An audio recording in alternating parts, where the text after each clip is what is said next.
ओम शांति। प्रातः मुरली। ओम शांति। बाप दादा आज बाबा कहती है, मीठे बच्चे, 21 जन्मों के लिए सदा सुखी बनने के लिए इस थोड़े समय में देही अभिमानी बनने की आदत डालो। प्रश्न है, देवी राजधानी स्थापन करने के लिए हर एक को कौन सा शौक होना चाहिए? तो उत्तर में सर्विस का। ज्ञान रत्नों का दान कैसे करें, यह शौक रखो। तुम्हारी यह मिशन है पतितों को पावन बनाने की, इसलिए बच्चों को राजाई की वृद्धि करने के लिए खूब सर्विस करनी है। जहाँ भी मेले आदि लगते हैं, लोग स्नान करने जाते हैं, वहाँ पर्चे छपाकर बांटने हैं, ढिढोरा पिटवाना है। गीत है आज, तुम्हें पाकर हमने जहाँ पा लिया, जहाँ तो जहाँ आसमां पा लिया। ओम शांति। निराकार शिव बाबा बैठकर बच्चों को समझाते हैं कि बच्चे देही अभिमानी भव, अपने को आत्मा समझो और बाप को याद करो। हम आत्मा हैं, हमको बाप पढ़ाते हैं। बाबा ने समझाया है, संस्कार सब आत्मा में ही रहते हैं। जब माया रावण का राज्य होता है अथवा भक्ति मार्ग शुरू होता है तो देही अभिमानी बन जाते हैं। फिर जब भक्ति मार्ग का अंत होता है तो बाप आकर बच्चों को कहते हैं, अभी देही अभिमानी बनो।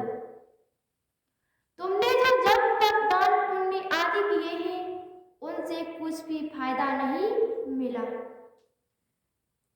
5 विकार तुम्हारे में प्रवेश होने से तुम देही अभिमानी बन पड़े हो। रावण ही तुमको देही अभिमानी बनाते हैं, वास्तव में असल तुम देही अभिमानी थे। वास्तव में तुम असल में देही अभिमानी थे। फिर से अभी है प्रैक्टिस कराई जाती है कि अपने को आत्मा समझो। यह पुराना शरीर हमको छोड़ नया जाकर लेना है। सत्युग में यह 5 विकार होते नहीं हैं। देवी देवता जिनको श्रेष्ठ पावन कहा जाता है, वह सदैव आत्मा अभिमानी होने के कारण 21 जन्म सदा सुखी रहते हैं।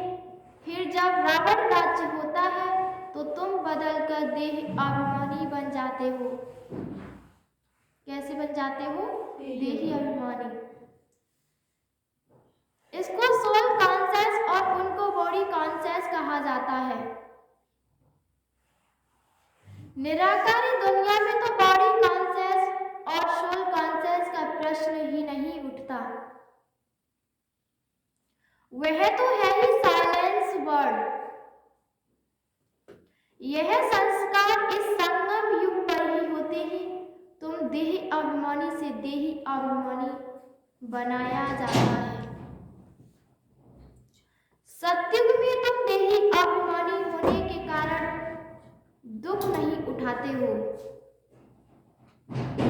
क्योंकि नॉलेज है कि हम आत्मा हैं। हम कौन है? आत्मा है। यहाँ तो सब अपने को देही समझते हैं।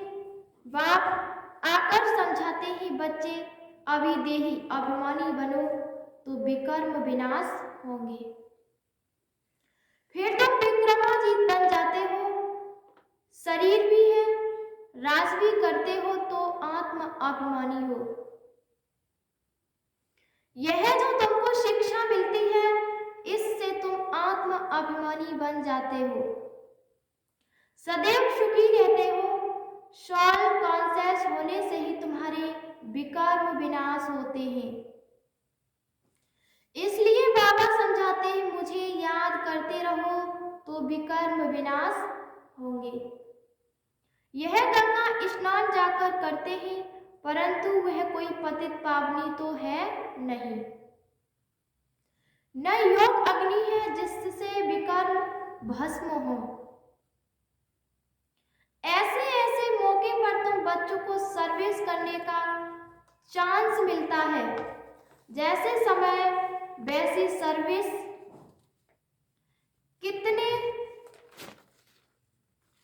कितने ढेर मनुष्य स्नान करने जाते होंगे। कुंभ के मेले पर सब जगह स्नान करते हैं, कोई सागर पर, कोई नदी में भी जाते हैं।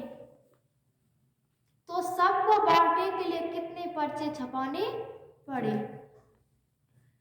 खूब बांटने चाहिए। पॉइंट सिर्फ यह हो, बहनों भाइयों, विचार करो पतित पावन ज्ञान सागर और उनसे निकली हुई ज्ञान नदियों द्वारा तुम पावन बन सकते हो, व इस पानी के सागर और नदियों से तुम पावन बन सकते हो। इस पहेली को हल किया तो सेकंड में तुम जीवन मुक्ति पा सकते हो, राज्य भाग्य का वर्षा भी पा सकते हो। ऐसे ऐसे पर्चे हर एक सेंटर छपा ले। नदियां तो सब जगह है, नदियां निकलती हैं बहुत दूर से। नदियां तो जहां तक बहुत है, फिर क्यों कहते हैं कि इससे ही नदी में स्नान करने से पावन होंगे। खास एक जगह पर इतना खर्चा कर तकलीफ करके क्यों जाते हैं। ऐसे तो नहीं एक दिन स्नान करने से पावन हो जाएंगे। स्नान तो जन्म जन्मांतर करते हैं, स्नान तो जन्म जन्मांतर करते हैं। सत्युग में भी स्नान करते हैं, वहां तो है ही पावन। यहाँ तो ठंडी में कितनी तकलीफ लेकर जाते हैं स्नान करने। तो उन्हों को समझाना है, अंधों की लाठी बनना है, सुझाव करना है। पतित पावन आकर पावन बनाते हैं, तो दुखियों को रास्ता बताना चाहिए। यह छोटे छोटे पर्चे सब भाषाओं में छपे हुए होने चाहिए। 1,00,000 2 लाख छपाने चाहिए। जिन्हों की बुद्धि में ज्ञान का नशा चढ़ा हुआ है, उन्हों की बुद्धि काम करेगी। यह चित्र 2-3 लाख सभी भाषाओं में होने चाहिए। जगह जगह पर सर्विस करनी है। एक ही पॉइंट मुख्य है, आकर समझो कि सेकंड में मुक्ति, जीवन मुक्ति कैसे मिलती है।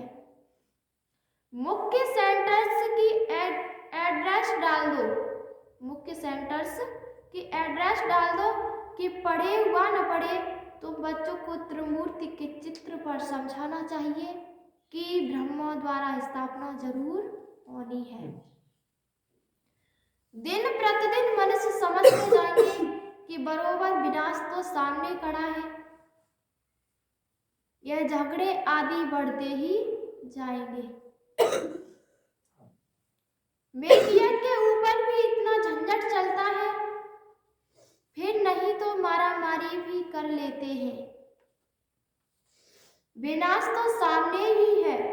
जो अच्छी रीति गीता भागवत आदि पढ़े होंगे वह समझेंगे बरोबर यह तो पहले भी हुआ था।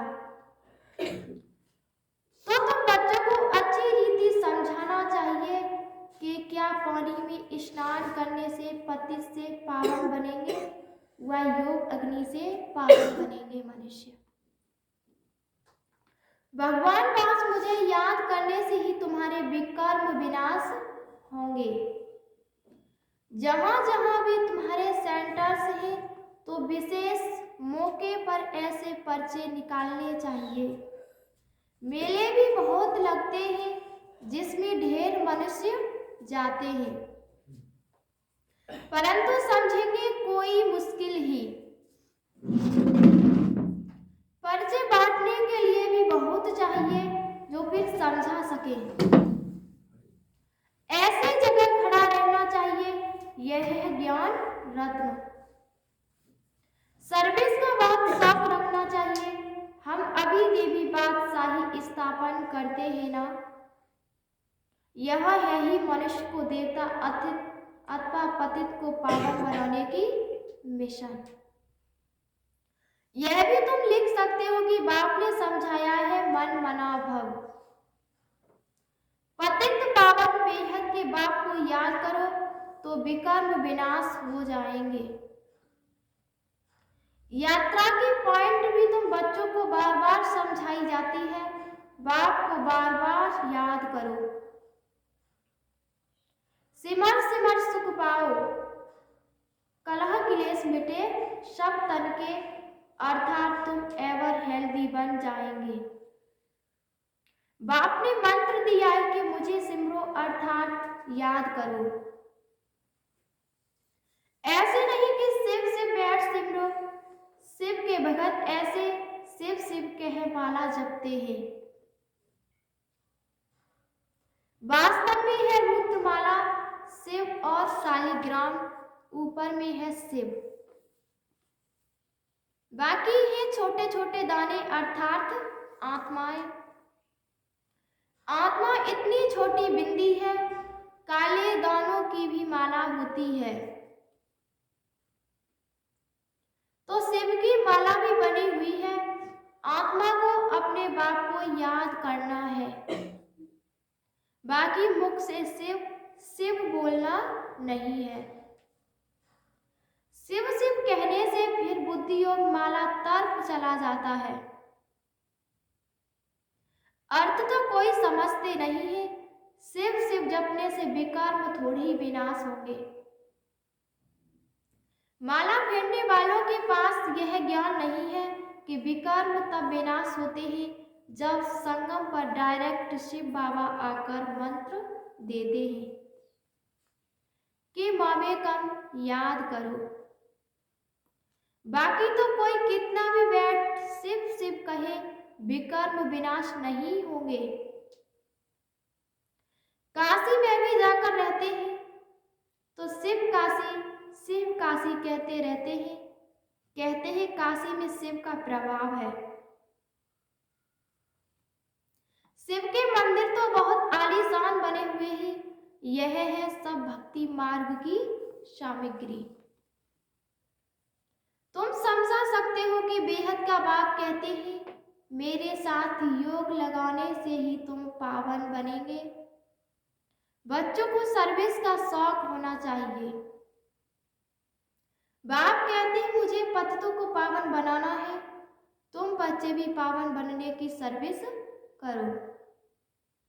पर्चे ले जाकर समझाओ, बोलो इनकी अच्छी रीति पढ़ो। मौत तो सामने खड़ा है, यह है दुखदाम।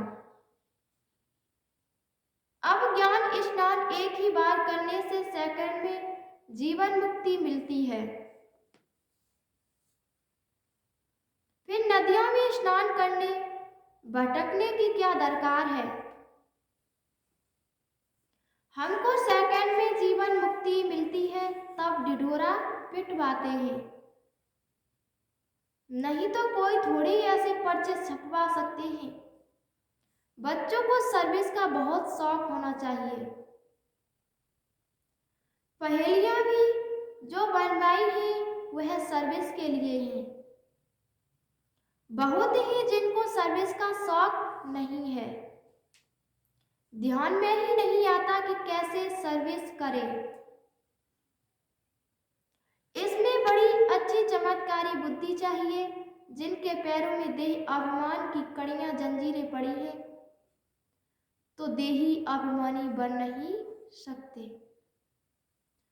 समझा जाता है यह क्या जाकर पद पाएंगे, तरस पड़ता है।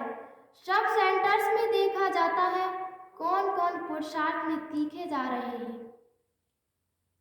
कोई तो अक के फूल भी है, कोई गुलाब के फूल भी है।